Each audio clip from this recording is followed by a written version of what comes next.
Your liver lives under your right rib. Your liver is the largest internal organ in the human body. It is the only organ in the body that has the ability to regenerate or regrow. As we go through this lecture, you'll see why God made it so. Let's have a look at the liver. You may have seen pictures of your liver.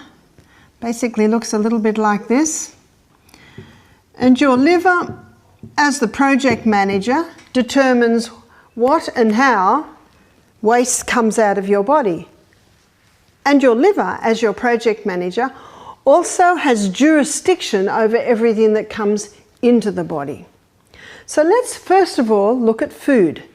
Never in the history of mankind have human beings eaten so many carbohydrates. What are carbohydrates? Let's make an assessment here. Carbohydrates. What would most Australians have started the day with? We know because there's a whole aisle devoted to it. Cereal. Cereal is Aussie's favourite breakfast, and sometimes toast. You can buy bread in every corner shop. It's a very abundant food. And because cereal and bread doesn't take you far, mid-morning, many are going to the cakes, the biscuits, maybe a pie. Australians love their pies. And Europeans have introduced Australians to pizza, another fast food, and pasta, the very popular pasta. I'm a fifth-generation Australian with Scottish descent. I didn't know what pasta was till I was about 18. I don't think there's an Australian today that doesn't know what pasta is. Popular food. Rice.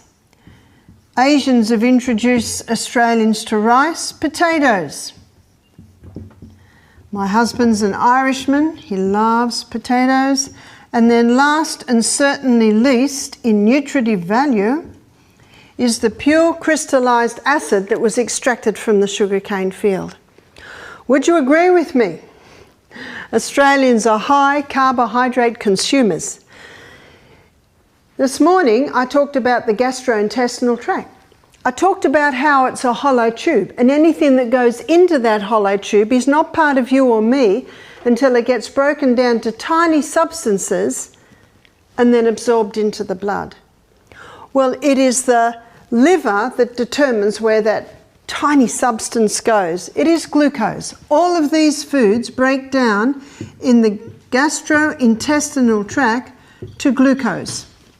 Once glucose gets into the blood, it goes on the M1 main highway straight to project manager. It's called the portal vein. And then the project manager, your liver, determines where that glucose goes. The first place it will send glucose is to the cell.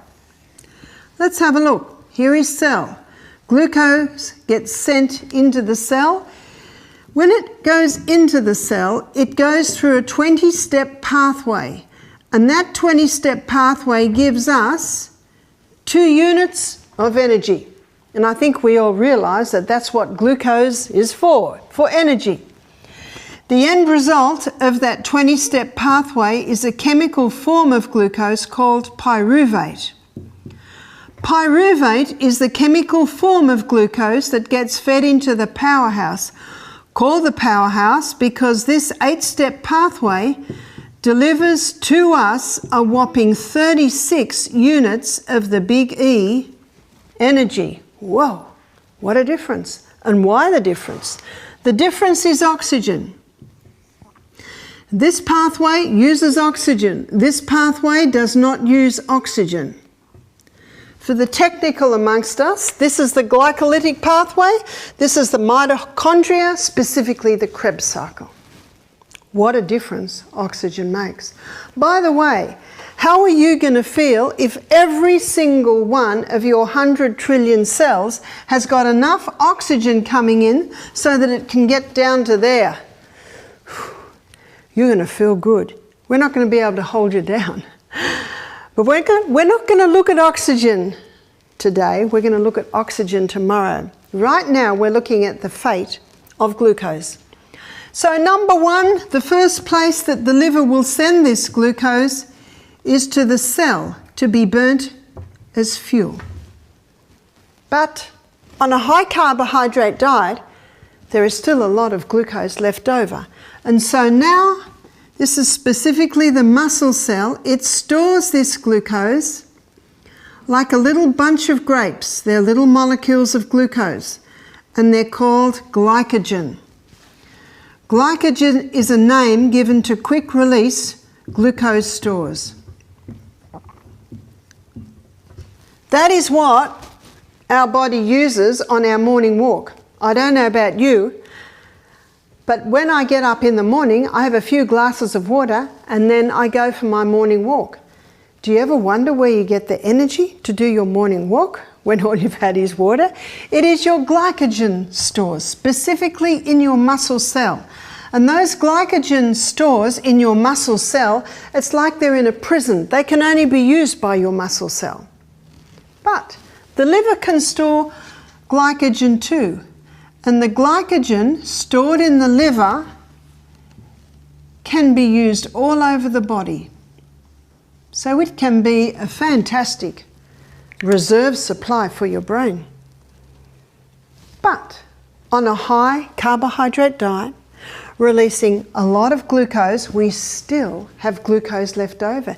Even when it's been fed through the energy cycle, even when it's been stored as glycogen, and only so much glycogen can be stored, now the body, specifically the liver, sends it over to the most amazing fuel depot in the human body.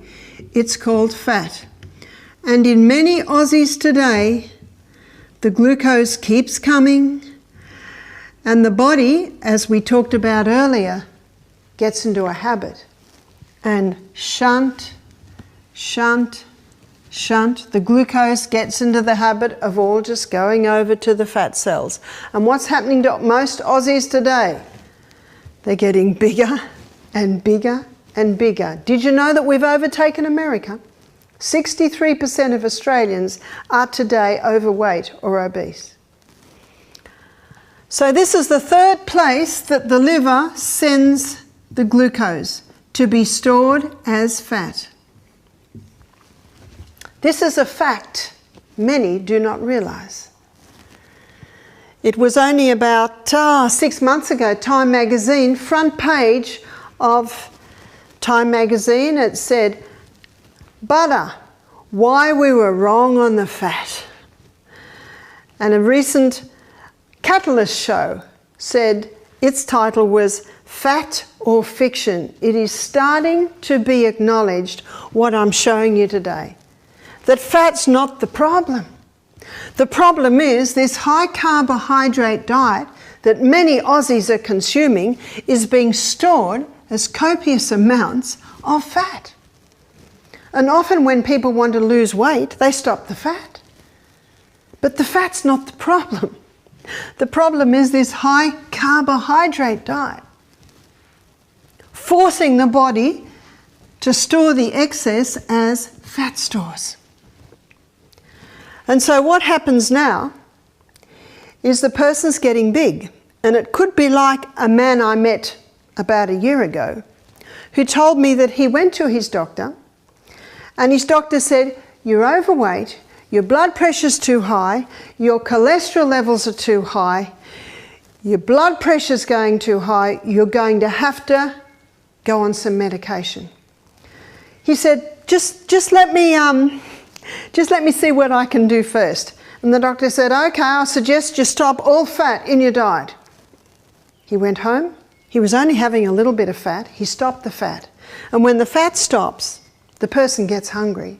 And so they eat a lot of carbohydrate. That's what usually happens, because that's one of the roles of fat in digestion, is to give the feeling of satiation or satisfaction.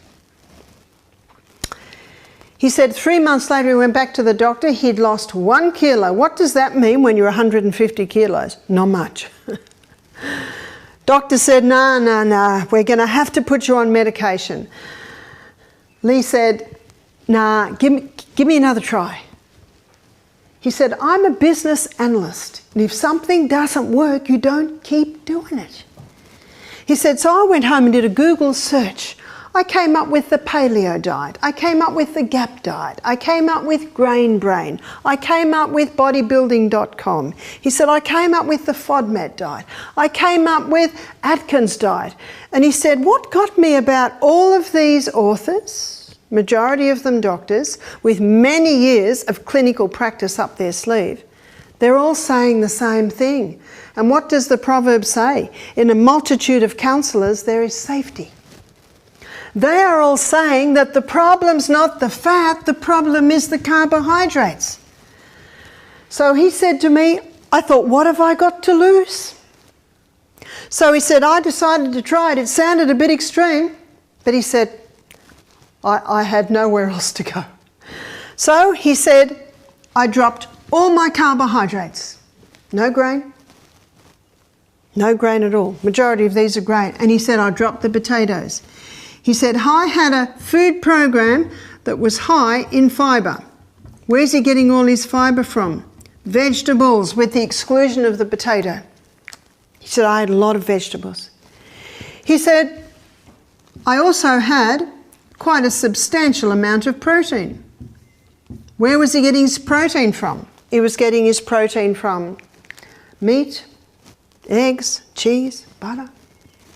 He said, I was also having, as you can imagine, quite generous amounts of fat in the butter, in the cheese, in the cream, in the eggs.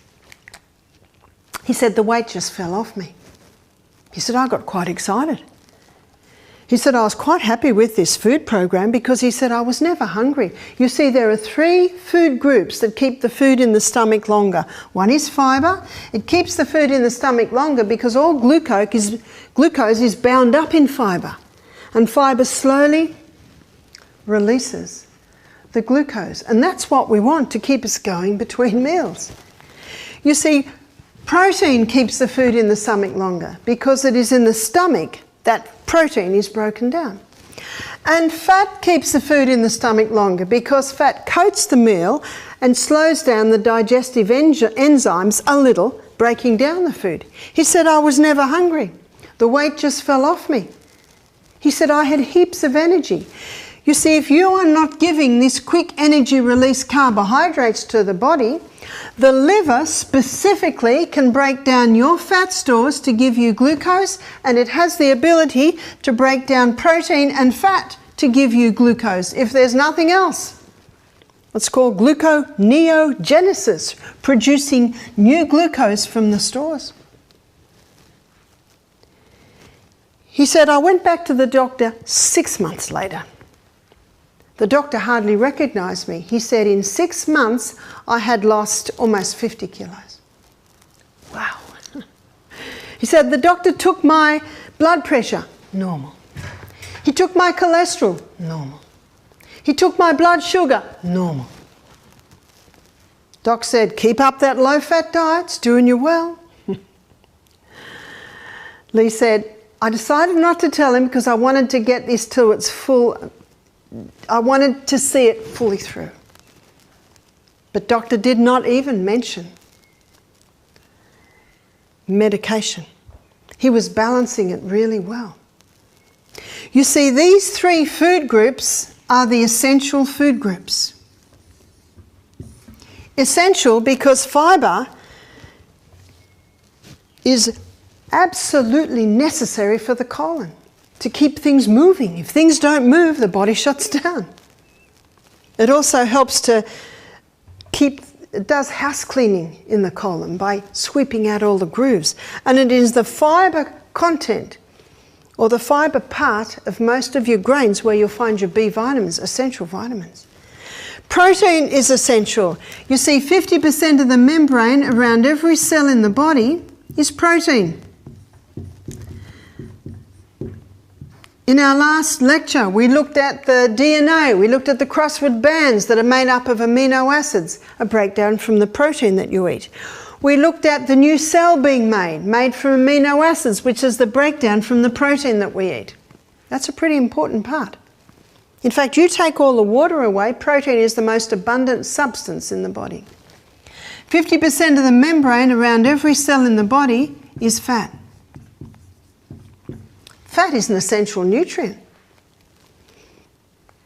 This is true for every membrane, even the membrane around the nucleus, the membrane around the Krebs cycle, all 50% fat. Except for the brain. The membrane around the brain cell is 70% fat. Whew, that makes it pretty important. Our sex hormones are a breakdown from the fat. Our stress hormones are also a breakdown from fat. That makes fat pretty important. At a later date, I'm going to look at fats and I'm going to define fats, because there are fats that are dangerous and there are fats that are healing. But because there are dangerous fats, sadly, all fats have been lumped into the one basket. But as the nutrition world is starting to see, and as all these authors I just quoted to you show, fat is essential. Your fat-soluble vitamins cannot be accessed unless you're eating them with fat. The non-essential might surprise you. The non-essential food group is carbohydrates. Carbohydrates are not bad. What a relief. We certainly like these foods. Carbohydrates are not bad. Carbohydrates are not even dangerous. No. It's only when they are refined and overdone that the danger arises. Because with the refined carbohydrates and the overdone carbohydrates causing the body to store it as fat, this is fat build up on the internal organs. This is fat build up on the inactive parts of the body. Because your carbohydrates are your non-essential, and in the Catalyst program, Fat or Fiction, there was a professor there who said, let me make it very, very clear, you can live without it. But as the non-essential, that's your negotiating part of your food. Don't negotiate your fibre, protein and fat. They're essential. It's the carbohydrates that are the negotiating part. And the negotiations change depending on your age, depending on your height, depending on your size, depending on your fitness, depending on your physical, mental output through the day. So the other part where negotiations is a very important part with carbohydrates is health status. Earlier we looked at how cancer cells feed on glucose. It's their favourite food. So if someone wanted to conquer cancer, that would be the first food group they would drastically drop. If someone wanted to lose weight, they would drastically drop. If someone wanted to conquer diabetes, drastically drop. And tomorrow I'm going to show you how this plays out in diabetes. If someone wanted to conquer a yeast presence in their body, drastically drop. And it's not forever. I've seen many people drastically drop it, get a turnaround in their cancer, and then little by little start to implement it again. It's not forever. It's just for a period of time to get a certain result out of the body. Now with Lee, I did mention his protein was from animal sources and his fat was from animal sources. And I'm a vegetarian. You can do superior to animal protein and animal fat on a vegetarian diet. How? Let's have a look at this. I'm going to show you vegetarian protein here. So we've got the food, we've got the protein content of the food, and we've got the carbohydrate content of the food. And we're going to go to Genesis 1:29, where God tells Adam and Eve the best food. And God said, behold, I have given you every herb-bearing seed which is upon the face of the earth. What's a herb-bearing seed? That's a grain. And we have so many grains to choose from today. We've got wheat, rye, barley, oats, amaranth, buckwheat, millet, quinoa, so many grains.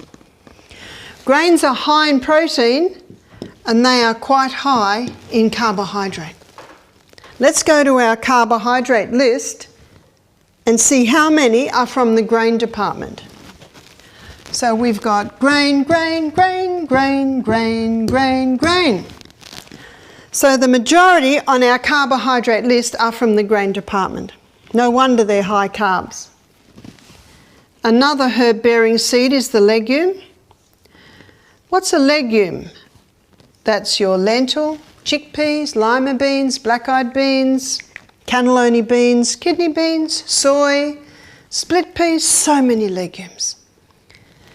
Legumes are high in carbohydrate and medium to low in carbohydrate.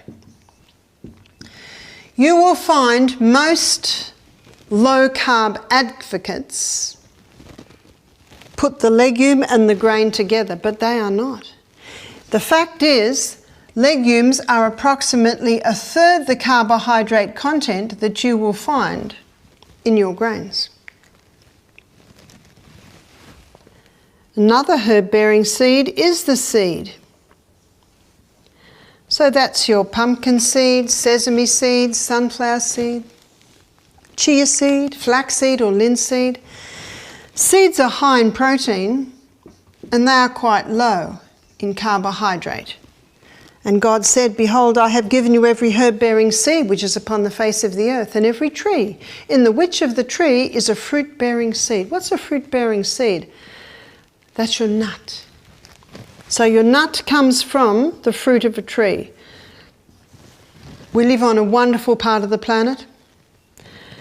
We're the only country in the world that can afford to eat macadamia nuts. Beautiful nut. One lady said, "Aren't they high in fat?" I said, "That's right. Isn't that good? Fat's an essential nutrient." One lady told me she was on a diet and she's allowed 1 macadamia nut a day. I said, "I have 10 a meal." It's not the fat's not the problem. We've got walnuts, pecan nuts, Brazil nuts, hazelnuts, almonds, so many nuts. Nuts are high in protein and quite low in carbohydrate. So my suggestion is, with this information, to ensure that you're getting your 3 essentials and to ensure you don't overdo your non-essential, my suggestion is that you increase the legume, nut, seed part of the meal and decrease the grain part of the meal. That is an easy way to help get the balance on a vegetarian diet. And we have seen many people conquer many diseases by going on the low-carb diet on a vegetarian diet, by mostly decreasing the grains and increasing the legume, nut and seed part of the meal. That's an easy way to do it. And you can do that very effectively on a vegetarian diet. Most vegetarians don't explore the wonderful legume. Most people say, "Oh, but you have to soak it." I said, "That's right, go home and soak saucepanfuls. In the morning, rinse them. Cook them, rinse them again, bag them in little bags in your freezer. Then you've got a whole freezer full. All they're waiting for is a delicious sauce." That's easy. Most people stop the fat because of cholesterol. What I'd like to show you now is the truth about cholesterol. Cholesterol is made by the liver, and 80% of the cholesterol that the liver makes is made from glucose, and 20% of the cholesterol that the liver makes is made from fat. Looking at this equation, if you want to get your cholesterol levels down, what food group would you drop?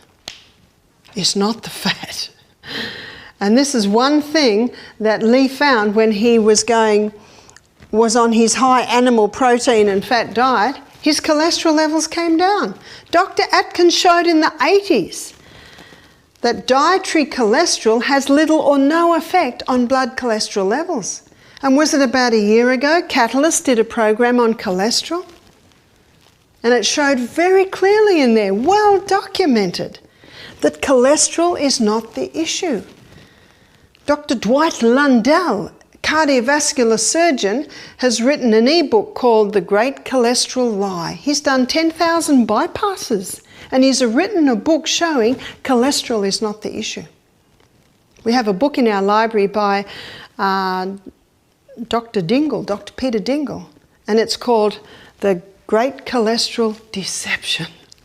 What I want to show you now is the role that cholesterol plays in the blood. You've heard of high-density lipoprotein and low-density lipoprotein, LDL. We are told LDL is the bad cholesterol and HDL is the good one, but the body doesn't make anything bad. They just have different roles. HDL is the carrier. It carries away excess cholesterol. That's why it's seen as the good guy, and you can see that. LDL is the repairer and the rebuilder. Important to note this as I show you how they work together in the capillary maintenance. They're like the road workers in your body, the road workers of your blood system. Let's have a look at how they do it. Here's the blood, a blood vessel. And because of its low density lipoprotein is always on the edge. Because of its high density lipoprotein is found right in the middle. Now let's say the person's smoking cigarettes. The nicotine weakens the cells even to the point of a hole can be made in the blood vessel. Let's say the person smoking, well, we've said the smoking, breathing in from a mouldy pillow or mouldy carpet in the bedroom. The fungus in the blood can poke a hole in the blood vessel. Let's say the person's got a mouthful of mercury fillings. Mercury is a neurotoxin, and it is also able to poke a hole in that blood vessel. Who's going to fix the hole up? Your repairer and your rebuilder, LDL, plugs up the hole. Now what's supposed to happen? The person's supposed to get all their mercury fillings out and stop eating so much tuna and shark. The larger the fish, the higher the concentration of mercury. The person's supposed to throw out their mouldy pillows or pull out their mouldy carpet in their bedroom and put tiles down. The person's supposed to stop smoking. And at the same time, they're supposed to be eating nourishing foods. Your vegetables are high in fibre, high in minerals, low in sugars. They're the healers. There's your high fibre. Protein. You need those building blocks to heal. Good fats to nourish that cell wall. So when a person gets rid of what's causing it and has nourishing food, then the body can heal the hole. And HDL comes along and picks up the excess and takes it away. That's how they work together in maintaining your blood network. But sadly today, many people are unaware of the dangers of mercury. Many people don't realise what the cigarette smoke is doing to their arteries. Many people don't realise the dangers of mould. And they're so busy that they just eat fast food that is very low in nourishment. And so what's happening in the blood vessel? It's building up and up and up and up. And the arterial wall, the artery is actually getting narrower and narrower. It's called atherosclerosis. When I used to work in the operating theatre, we did a bypass one day and the surgeon cut out the piece of artery that was all clogged. And then he got some tweezers and he started to pull what was clogging, and it was like, I never forget it was like gristle, like cream gristle. And they say, cholesterol. But you know what we should be asking? Why is it there? Why is it there? And if the cholesterol levels are high, we have to ask, why is the liver making so much? It will only make it in accordance to the demands on the body. Is it because the body's being damaged for various reasons? Remember, he's the repairer and the rebuilder. And so the person is put on Lipitor or Crestor, which is cholesterol-lowering medication. And that cholesterol-lowering medication blocks the pathway in the liver that the liver uses to make cholesterol. That's how it gets the cholesterol levels down. But that same pathway is the pathway that the liver uses to make coenzyme Q10. Coenzyme Q10 is your heart protective enzyme. So a person can go on Crestor or Lipitor in the hope of preventing a heart attack and actually increase their susceptibility because they've now lost their heart protective enzyme. There's no need to go on that medication. A few more dangerous things that I want to tell you about Crestor and Lipitor, especially Lipitor. Lipitor, one of its side effects is Alzheimer's, dementia, and I don't know anyone that wants to get that. Another side effect is muscle cramping and muscle wasting. No, the human body can heal itself, and it will heal itself if you give it the right conditions, even to the point of balancing out cholesterol levels. So we've made an assessment on what the liver does with the food that comes into it.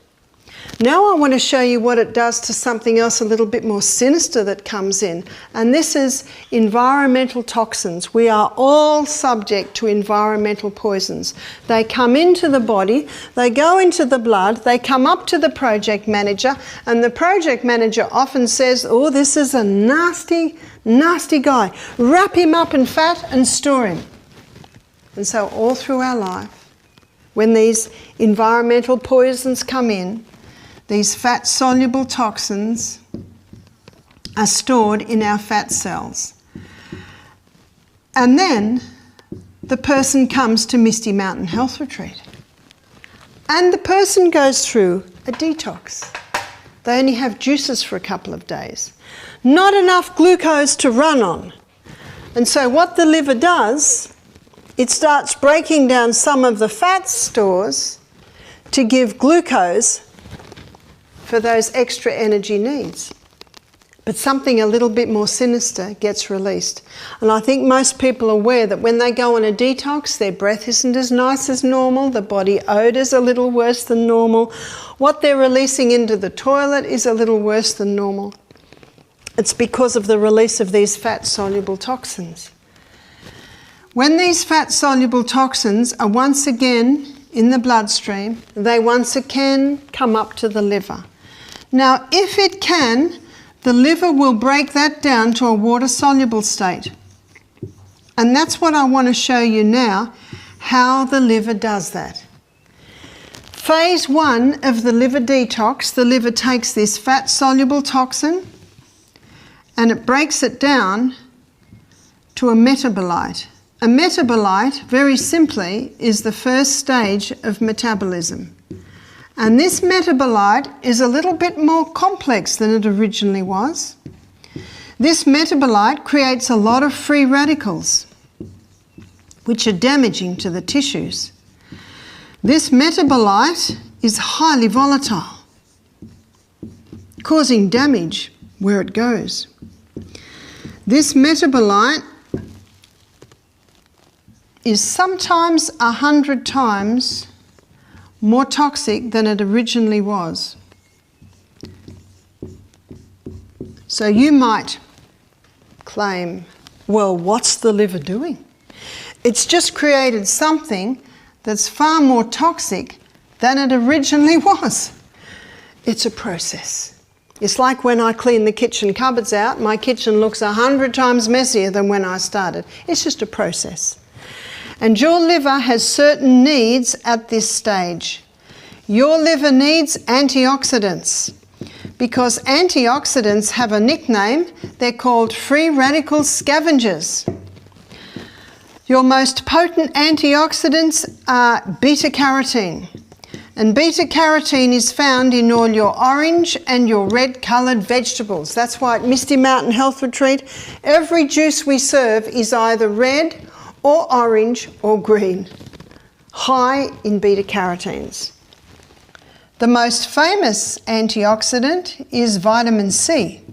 Vitamin C is known as ascorbic acid. And vitamin C, as ascorbic acid, is a potent antioxidant. It has a lot of extra electrons to balance out the free radicals. But ascorbic acid by itself Once it has balanced out all the free radicals, it itself can become a free radical. But in nature, ascorbic acid is found with bioflavonoids. And research now shows that the bioflavonoids are continually feeding extra electrons to the ascorbic acid to protect it from becoming a free radical. Bottom line is, when you buy vitamin C, make sure your ascorbic acid has bioflavonoids with it. I'm going to write these two sideways because they are not antioxidants, but they are required in phase 1 of the liver detox: minerals and vitamin B. Before we move on, there is one more antioxidants. It's vitamin E. Vitamin E is a fat-soluble vitamin, and at Misty Mountain Health Retreat on the juicing days, we serve protein drinks to our guests, and that is where they'll find their vitamin E. Within 36 hours of starting a detox program, phase 2 kicks in. So phase 2 takes this highly toxic, highly volatile metabolite and joins it together with amino acids. The union of this highly toxic metabolite and the amino acids creates the water-soluble state. As a water-soluble state, it can be easily released out of the body, and its symbol is a wave in a box. Phase 3 happens in conjunction with phase 2. So phase 3, the liver takes this water-soluble state and it releases out via your urine, via your sweat glands, and via your colon. They're probably the 3 main areas that this water-soluble state can be released out of the body. This information has only been known since 2002. Any book written before 2002 will not have this information in it. I do not think at the time of his death that Dr. Atkins realised the full effect of his diet. I mean, his book was #1 on the New York Times best-selling list 4 years running. Why? Because people were getting results. But I talked to a Dr. Benjamin in New York, who was Dr. Atkins' patient. He said, I believe if Atkins had read the China study, Atkins would have become a vegetarian, because Colin Campbell shows in the China study the dangers of this high meat, high animal protein, high animal fat diet. And as I showed you previously, you can do it very effectively on a vegetarian diet. So the needs for phase 2 is protein to provide the amino acids. The needs for phase 3 are basically your fats. And in the protein drink that we serve our guests, we put coconut cream in it, so they're getting a very nice fat there, as I'll show you when we get to the fat lecture. What happens if a person goes on a fast and does not supply the amino acids necessary for the second stage of this detox, which begins within 36 hours? Well, if within 48 hours no protein, no amino acids are supplied, the liver can suffer 25% liver function loss. That's your project manager. You don't want your project manager to go down. Cancer cannot get a hold on the body if the liver is working in optimum conditions. We need more protein today than any generation that has ever lived on the planet. And Dr. Colin Campbell shows very clearly in his book, The China Study, there is no danger with the vegetable protein. It's only with the animal protein. Vegetable protein is very clean burning fuel, very easily used by the body. In Florence Nightingale's book, she noted that if she had a very sick patient, someone who was almost on death's door, they responded to 2 things: beef tea and raw milk. Now, what do beef tea and raw milk both contain? Protein. Now, we are not going to give our guests at Misty Mountain beef tea or raw milk. We'll give them protein drinks. The protein drinks that we supply are made out of a pea protein. I gave this lecture in America one year, and the man said to me, "This is very interesting," but he said, "This is not for your lay people, this is for your academics." I said, "Lay people have livers too, you know." This is very important information for anyone living on planet Earth in 2014, 15. We're nearly in 15. Isn't it wonderful that if we give our body the right conditions, the liver has the ability to effectively detoxify us from environmental poisons, because we all come in contact with them. You can almost not get away from them today. The liver is a remarkable organ, as you can see, with an amazing ability to revive and to heal if given the right conditions. So you can see from looking at this, it is important that the liver have lots of vegetables, especially your red and your green coloured vegetables. And it is also important that the liver have protein in the amino acids and also healthy fats. I'd like to show you now some of the things that the liver needs to revive, other than what I've shown you. There are some bitter herbs. One's called gentian. It's incredibly bitter, but you might have heard the old saying, bitter to the mouth, sweet to the stomach, sweet to the mouth, bitter to the stomach. Gentian's very bitter to the mouth, but it's very sweet on the stomach, and it's also an excellent herb for the liver. Dandelion. Dandelion is another bitter herb that can revive the liver, and St. Mary's thistle. Little by little, like the dripping tap on a stone, the livers heal and revive. And remember Psalm 104 verse 14, where the Bible says in the Psalm, God gave herbs for the service of man. So they're there to serve you. They come in and they are able to revive and stimulate this liver, because remember, it can revive and it can heal. Also very important for the liver to have sunshine. Every day, the sun should get on the abdominal areas, so specifically if a person has any liver problems.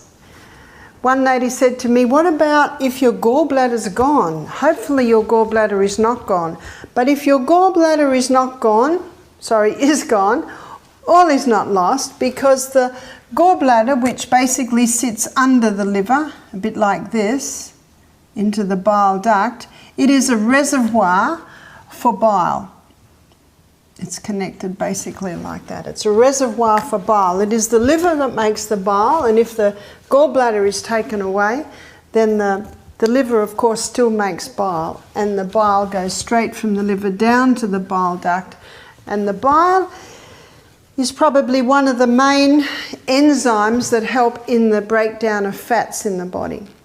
Some people think it's fat that causes gallstones. Gallstones are like little stones that seem to accumulate in the gallbladder, and if ever they start to pass, that's incredibly painful. Some think that gallstones because a person's on a high-fat diet, but it is not so. You see, if a person goes on a no-fat diet, the bile can literally stagnate in the gallbladder. So a no-fat diet is more dangerous to the liver than a high-fat diet, though I am not advocating a high-fat diet. Both can be dangerous. So the liver likes fat, not a lot, and one of the best way to get our fats is the food that we eat, like your nuts and your seeds, your avocados, all contain excellent forms of fat. And the only two fats that I advocate that a person be eating freely, and even then in very small amounts, is your olive oil and your coconut oil. Coconut oil specifically is excellent for the liver because it does not require bile. It's the only fat that does not require bile. Dandelion stimulates the formation of bile, as does St. Mary's thistle, as does gentian, because these bitter herbs all get a reaction from the liver. I talked about sun, putting the liver in sun. because the sun stimulates the blood supply to the liver. And if anyone has gallstones or has a liver that's not working well, castor oil compresses can be placed on the liver area. Castor oil penetrates very, very deep into the body, and wherever it penetrates, it breaks up lumps, bumps, congestions, adhesions. Excellent for breaking up even scar tissue. How do you make a castor oil compress? You would get a few layers of cloth, maybe like toweling, moisten it with castor oil. Now that might take about half an hour for the oil to moisten through because castor oil is very thick, and then you apply it to the liver area, which again is under your right rib. Cover that with plastic, and often your clothes will hold it in place. My suggestion is to wear it for 4 or 5 hours in the day, maybe 5 days a week, and little by little that castor oil can break up any adhesions, lumps, bumps, tumours, cysts on the liver, and it can little by little start to break down stones in the gallbladder. This is of course in conjunction with giving the liver the right conditions in the food groups that I have previously talked about. The things that harm the liver the most are the stimulants. So alcohol is one of the most dangerous substances to be taken into the liver, and it is alcohol that breaks down to something that's 100 times more toxic. That's why alcoholics, the two organs often that go down with an alcoholic are the brain and the project manager. So headquarters, the brain and the liver, the project manager. Cirrhosis of the liver is not uncommon with alcohol abuse. All drugs affect the liver. Remember, he's the master chemist. He's the sieve. Everything that goes into the body goes first through the liver. So the more toxic the substance is coming in, the more the liver is harmed by that. Also, constipation can harm the liver because when the colon's not working well, you get some fermentation happening, putrefaction, that affects the blood, which again has to go to the liver, and the liver's the one that has to deal with that. So you can have a happy liver by giving it the right nutrients, by giving it some bitter herbs, by putting a castor oil compress on it, giving it some sunshine.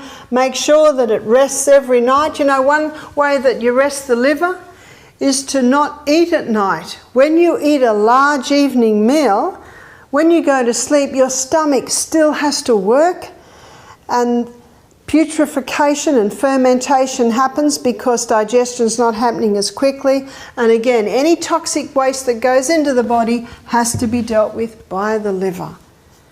You may have heard the old saying that we should have breakfast like a king, lunch like a queen, and tea like a pauper. It is true. Exercise, very important for the liver. Because when you exercise, you increase the blood supply to the liver. When you exercise, your torso moves the liver. And as the liver's moved, it's strengthened and toned to perform its work. We talked about proper diet, dropping the carbs right down, increasing the fibre, protein and fats. Use of water. The liver cannot function properly, it cannot detoxify you effectively unless you are well hydrated. Every single function in the body requires water. So it's vital that a person be having adequate water. We lose out of the body a day 1.5 litres via the urine, 0.5 of a litre via the colon, 0.3 of a litre via the skin, and 0.2 of a litre via the lungs. So that's a 2.5 litre loss a day. And that's not on a day like today, which is very, very hot. So vital that we have enough water. And the other is trust. And as I mentioned previously, this takes in all the emotional and the mental aspects of disease. When someone is highly stressed all the time, creating toxic metabolites in the body, they all get taken to the liver and have to be dealt there with the liver.